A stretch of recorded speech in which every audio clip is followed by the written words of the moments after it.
राधे राधे भक्तजनों, आज आप सुनेंगे सगुबाई जी की कहानी।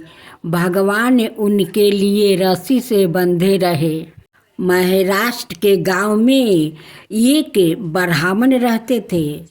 उनके घर में 4 लोग थे।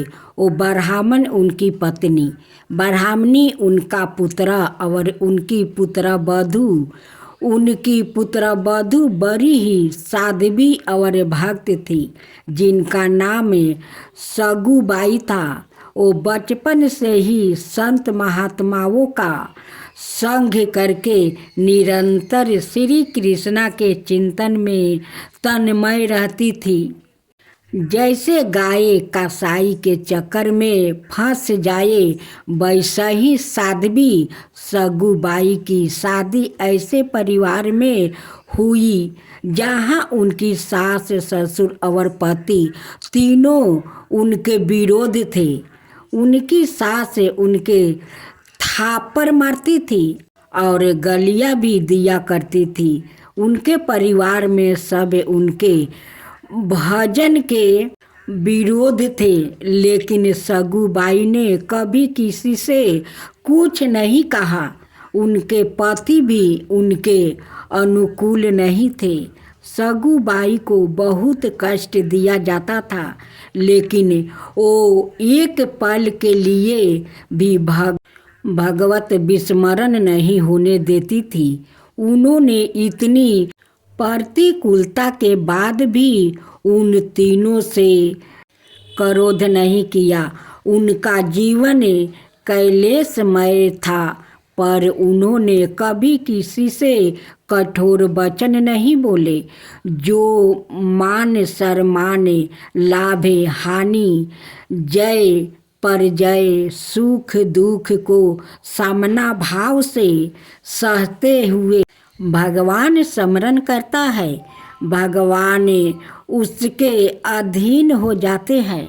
सगुबाई को उनके परिवार वाले बहुत सताते थे। सगुबाई को पीटा भी जाता था, गालियाँ भी दी जाती थी, गलत व्यवहार भी किया जाता था। लेकिन सगुबाई के हृदय में भगवान ऐसे बसे हुए थे कि इसका उनके ऊपर कोई प्रभाव नहीं पड़ता। सगुबाई को फटे पुराने कपड़े पहनाने को मिलते थे, रूखा सूखा खाने को मिलता था, प्रति क्षण डांट पिटाई होती थी, लेकिन वो हर समय श्री कृष्णा के चिंतन में लीन रहती थी। सगु की दशा पर भगवान के स्त्री पुरुष को बहुत तरस आता था, पर किसी की हिम्मत नहीं होती कि कोई उनके परिवार को समझा सके। सगुबाई ही मन भगवान कृपा का अनुभव करते हुए सोचती कि कितने कृपालु है श्री कृष्णा। यदि मेरे पति, सास या ससुर मुझसे प्यार करते तो श्री कृष्णा के प्यार में बाधा पड़ जाती। एक दिन किसी पड़ोसन ने सगुबाई से पूछा, तू इतना दुख भोगती है, तेरे मायके में कोई नहीं है क्या? ना कोई खबर लेने आता है, ना कोई तुम्हारा सहयोग करता है। सगु ने मुस्कुराते हुए कहा, जानती हो मेरे मायके कहाँ है? बढ़रपुर में। और मेरे मायके वाला कौन है जानती हो? भगवान और रुक्मिणी जी और सखी, उनका बहुत बड़ा परिवार है, संख्याएं संतानों है।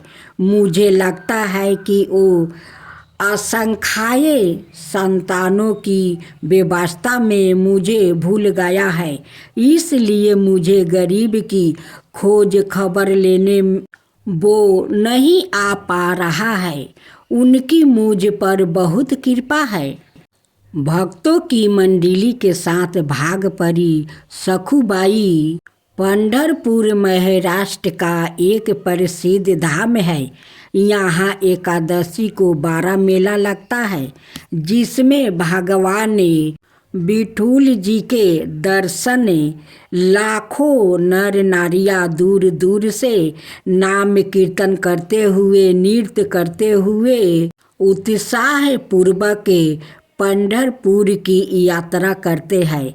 जब यात्रा का दिन आया तो भक्तों की मंडलियों कीर्तन करते हुए नाचते पंढरपुर के लिए चारों ओर दल बना बनाकर जाने लगे। भक्तों को पंढरपुर जाते देखकर सखुबाई के हृदय का बांध टूट गया। सखुबाई विचार किया, क्या करूं, मेरे पति का ऐसा बड़ा उत्साह हो रहा है, यदि मैं सास से पूछूंगी तो पिटाई ही होगी। उसने सोचा, सास ससुर पति कोई जाने तो देगा नहीं। सखुबाई को पानी भरने के लिए रोज कृष्णा नदी में जाना होता था। उन्होंने घारा लिया और कृष्णा नदी में जल भरने के लिए बहाने घर से निकली। प्रेमी भक्तों के संकीर्तन दल को देखकर सखु के हृदय में प्रेम उमड़ा। पंढरपुर जाने की प्रबल इच्छा करके उन्होंने घारा वही रख दिया और वो भक्तों की मंडली में चली गई। उन्हें जाते हुए एक पड़ोसन ने देख लिया और दौड़कर उसने उसकी सास को बताया कि उसकी बहू संतों की मंडली के साथ भाग गई है। अब सास और पति ने बड़े बड़े डंडे निकाले और उन्होंने सखु को रोकने के लिए दौड़ लगाई। उन्होंने देखा तो सखुबाई अपने प्रतिमा के दर्शन के लिए विशेष इच्छुक थी और भक्तों के बीच में भगवान प्रेम में उन्मत्त हो रही थी। उनकी सास ने उनके बाल पकड़े, घसीटते हुए उन्हें बाहर लाई और वही उन्हें डंडा से मारना शुरू कर दिया।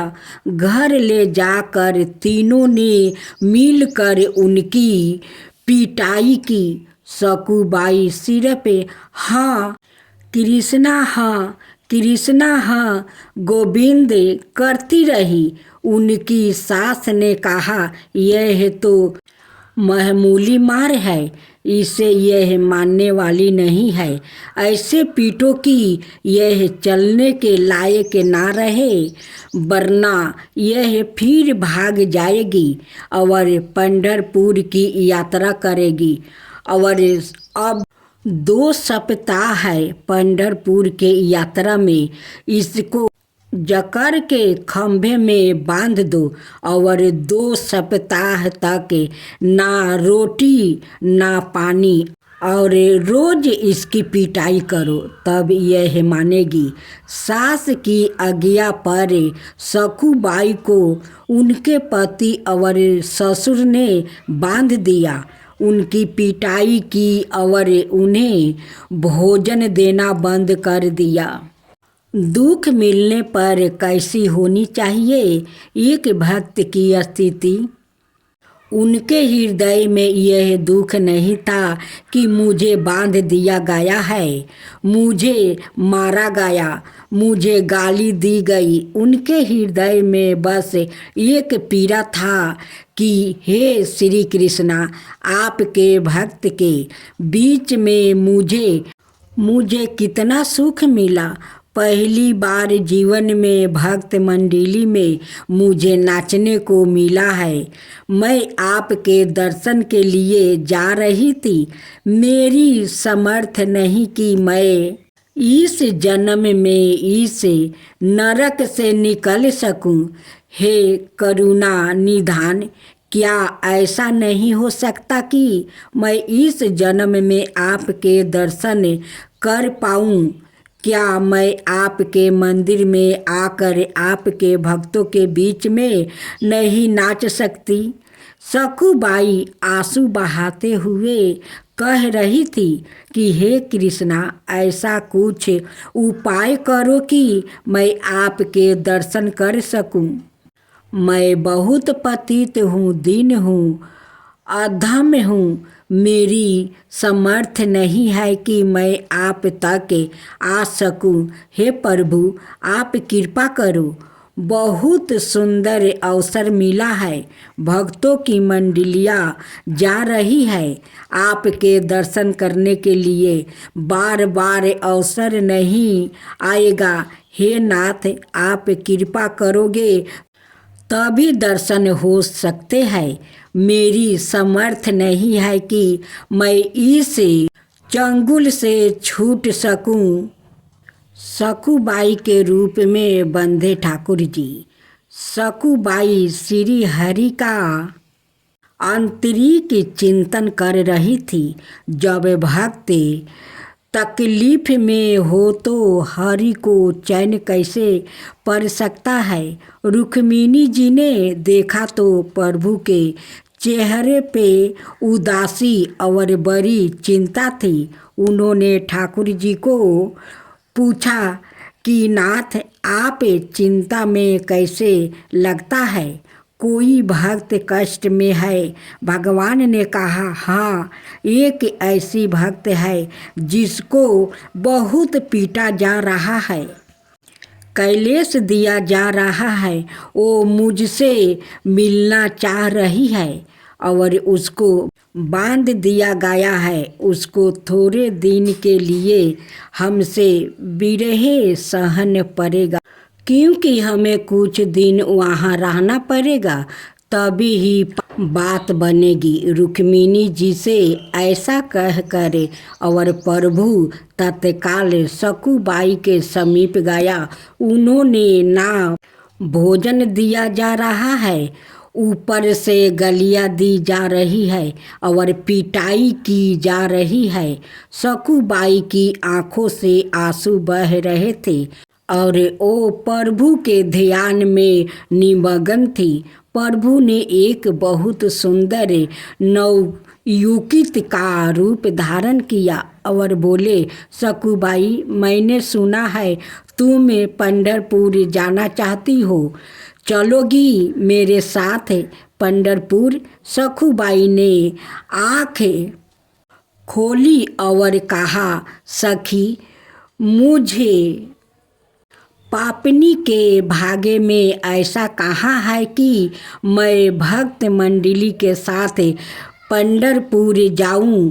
तुम्हें देख तो रही हूँ, मेरी दासा स्त्री रूपी। ठाकुर जी ने कहा, बाई, तुम जानती नहीं हो, मैं तुम्हें बहुत समय से जानती हूँ।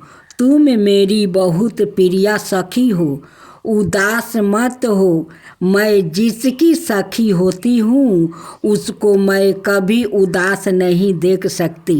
मैं तुम्हारी रस्सी खोल देती हूँ और तुम भागो और जाओ मंडली के साथ। सखुबाई ने कहा, मेरी सास फिर मारेगी।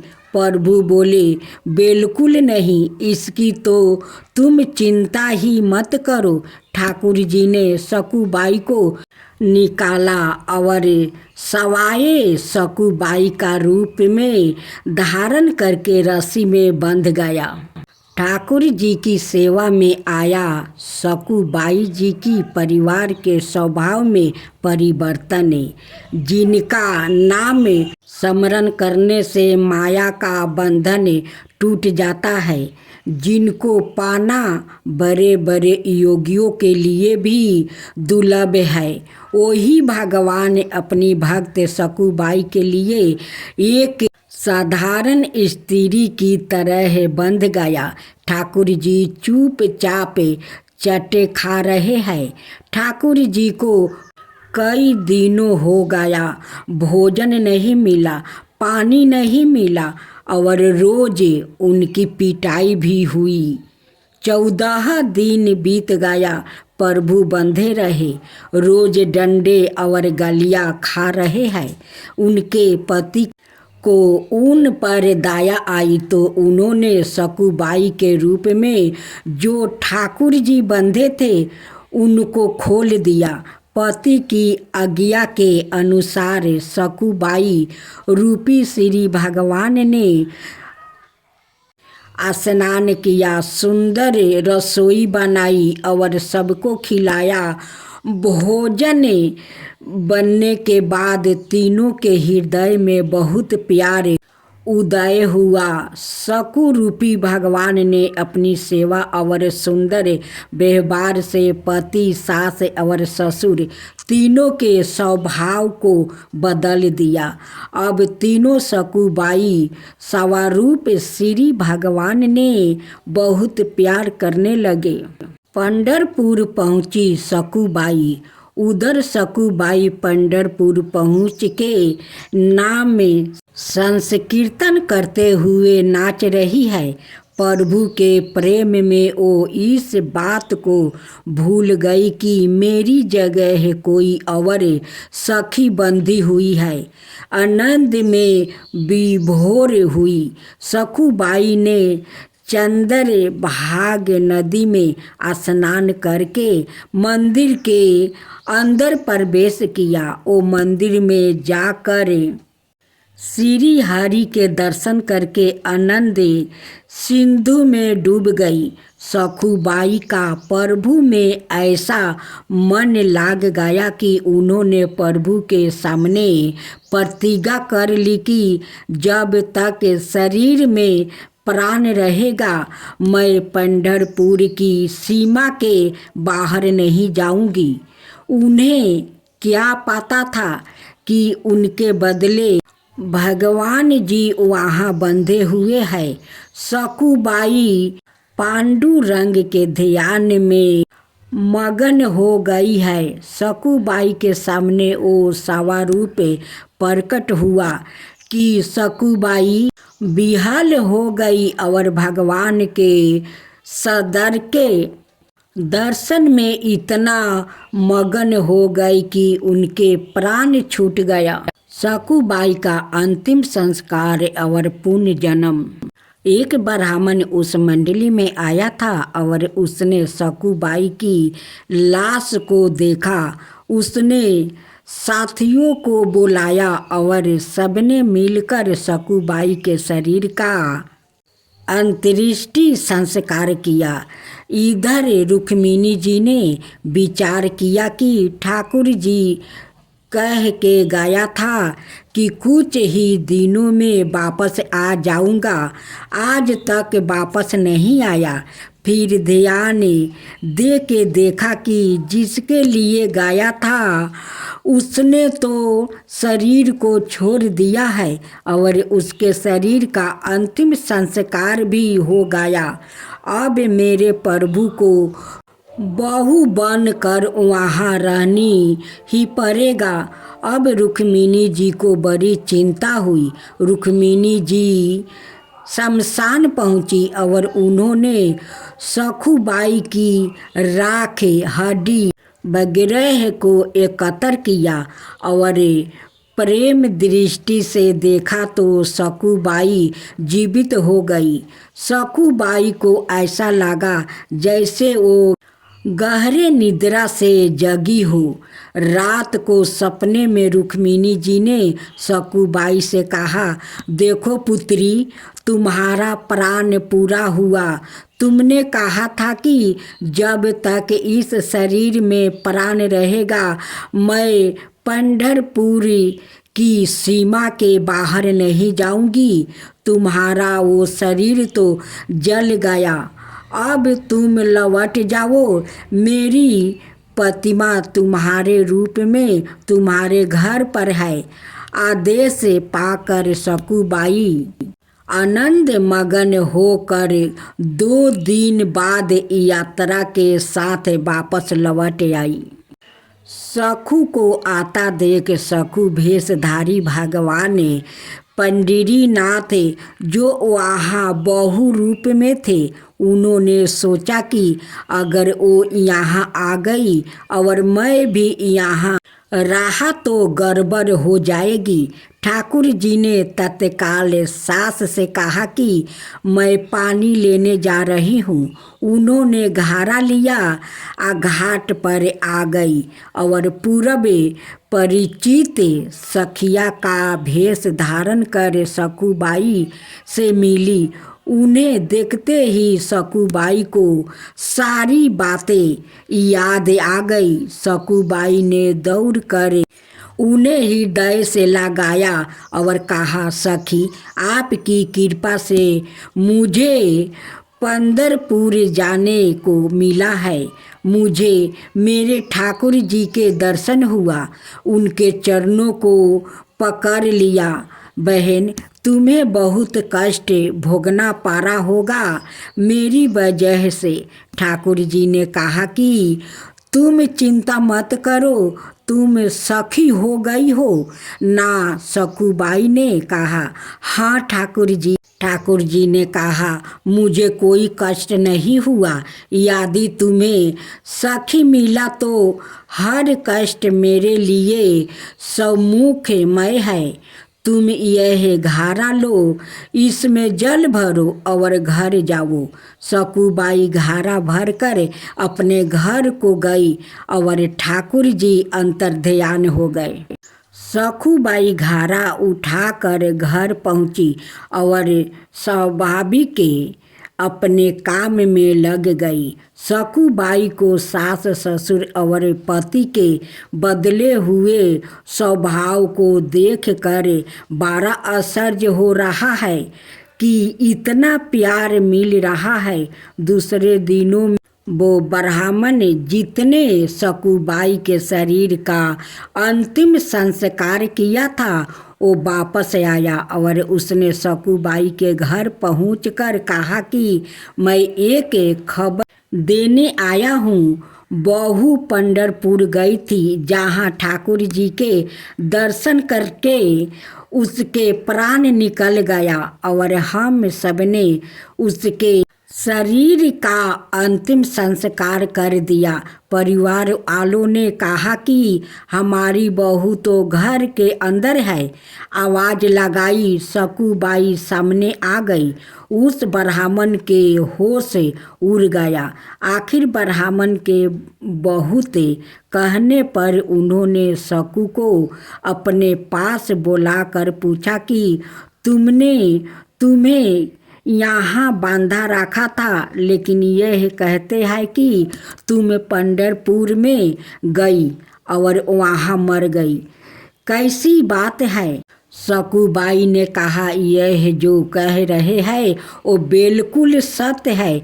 जिस समय आपने मुझे बांध रखा था, उसी समय कोई नवयुवती स्त्री आई थी और उसने मेरी सहायता की, मुझे खोल दिया। मैं भक्तों के साथ पंढरपुर गई और वहाँ यह बंधी रही। मुझे तो वहाँ भेज दिया और सवाए आपका प्रतिकूल व्यवहार सहती रही। मैं पंढरपुर जरूर गई थी। वहाँ एक दिन मुझे बेहोशी भी हुई। बाद में मुझे मालूम हुआ कि मैं मर गई थी और मेरे शरीर को जलाया गया था, पर रुक्मिणी जी ने मुझे पुनः जिंदा कर दिया और वापस भेज दिया। मैं जब नदी के पास आई तो वो युवती जिसने मुझे खोला था, वो मुझे घारा देकर चली गई। आप जानते हैं वो युवती कौन थी? सास ससुर और पति ने कहा, हमें तो पता नहीं। सखुबाई ने कहा, जब वो चली गई तो मुझे पता चला कि वो मेरे भगवान हरि जी है। आप लोग का बड़ा सौभाग्य है कि आपको मेरे इष्ट के दर्शन हो गया। यह सुनते ही सकुबाई के सास ससुर और पति उनके चरणों में गिर पड़े और कहा कि हमने तुम्हें पहचाना नहीं। हमारे घर में ऐसी परम भक्त परम साध्वी रहती है जिसके अधीन श्री भगवान और हमने तुम्हें बहुत सताया, हम पर कृपा करो। संत सकुबाई ने सास ससुर और पति को भक्ति का उपदेश दिया। तीनों भजन परायण होकर सकुबाई की कृपा से भगवान धर्म को प्राप्ति हुआ। यदि उपासक भक्त मार्ग में आगे बढ़ रहा हो और उसके जीवन में प्रतिकूलता आया तो उसे आनंदित होना चाहिए कि अब हरि जल्दी ही आने वाले हैं। जब जब प्रतिकूलता किसी भक्त के जीवन में तो भगवान का ऐसा अवतार हुआ जो ना तो पुराणों में लिखा है और ना ही शास्त्रों में। हरि हमें हर क्षण देख रहे हैं। कभी निराश मत होना चाहिए। जितना दुख कैलेश आया, आपको दुख कैलेश देने वाले व्याकृत को कभी कैलेश देने का विचार मत करना, आनंदित होकर सहना। तो हरि आप पर कृपा करके आएंगे और आपको हृदय से लगा लेंगे। इससे हमारा जन्म जन्म का दुख दूर हो जाएगा।